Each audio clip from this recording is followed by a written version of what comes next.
మీ జీవితాలు తిరిగి కట్టబడాలి, ఆశీర్వాదకరంగా మీ జీవితాల్లో ఉండాలి అంటే, మోడైనటువంటి జీవితాలు చిగురింప చేయబడాలి అంటే మీరు కూడా ప్రార్థన అనేటువంటి అనుభవాన్ని మీరు కలిగి ఉండాలి.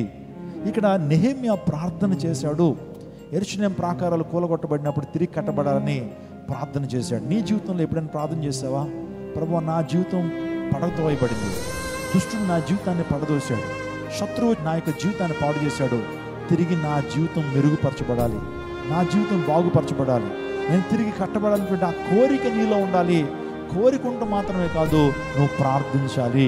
చాలామంది బాగుపడాలని కోరుకుంటారు, నా జీవితం మెరుగుపరచబడాలని కోరుకుంటారు, ఆర్థికపర నిబంధన నుంచి విడుదల పొందాలని కోరుకుంటారు, అప్పుల సంబంధించిన విడుదల పొందాలని కోరుకుంటారు, బిడ్డలు ఉన్నతమైన స్థానానికి రావాలని కోరుకుంటారు, బిడ్డలకి చక్కటి ఉత్తీర్ణత రావాలని కోరుకుంటారు, మంచి ఆరోగ్యంతో మేము జీవించాలని కోరుకుంటారు, భవిష్యత్ అంతా కూడా ఎంతో అద్భుతంగా ఉండాలని కోరిక అయితే కలిగి ఉంటారో, ఆ కోరిక ఒకటి ఉంటే సరిపోదు, ఆ కోరిక ప్రకారం నువ్వు ప్రార్థన చేయాలి.